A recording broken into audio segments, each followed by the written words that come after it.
Earlier, Carson gave us a lesson on birding 101 and the different types of feeders and feeds to look into. Well, he's back now with DIYs you can try to keep the birds around all winter. Hey, Carson.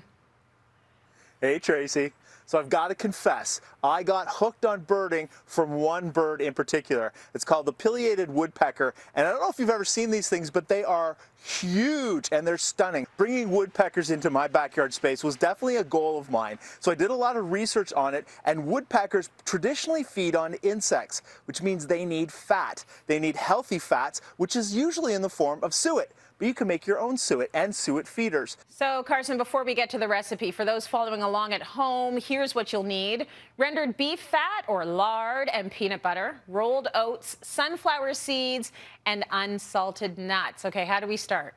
So now I've got some of the ingredients right here that I've already kind of set aside.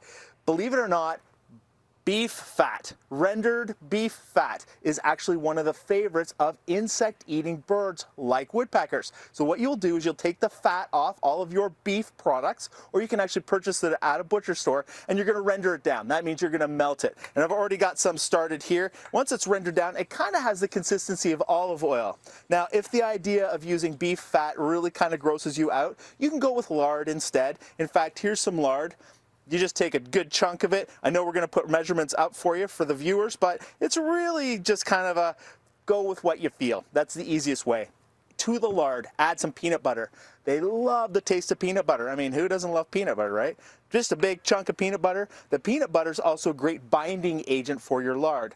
Then you're going to start adding things from your cupboard. Now, I like to use old granola, just rolled oats. And this is old stale stuff that I forgot in the back of the cupboard. Here's some old granola that I made, I think about 2 years ago. Unsalted nuts are very good. Granola, again, one of my favorites because it's already got little bits of fruit in there for some of the other ones like nuthatches.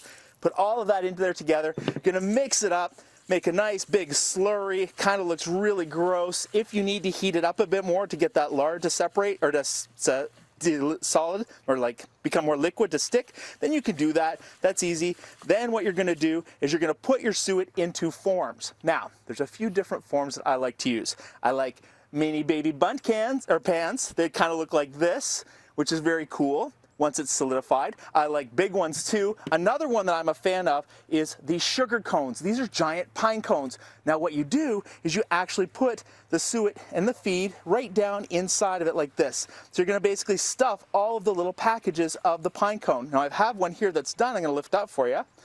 Look at that. Isn't that incredible? Wow. Now, you can make these for your woodpeckers, hang them outside. The woodpeckers just hang on there and they just keep eating it. They absolutely love it. What do you think, Tracy? Could you put one of these in your outdoor space? Listen, that looks delicious. Lunch is served. I would absolutely go for that. I think that is a great thing to attract. And it actually doesn't look bad either. It's kind of nice. Now, I do have a question for you, though, Cars. Are there ingredients that you should just stay away from?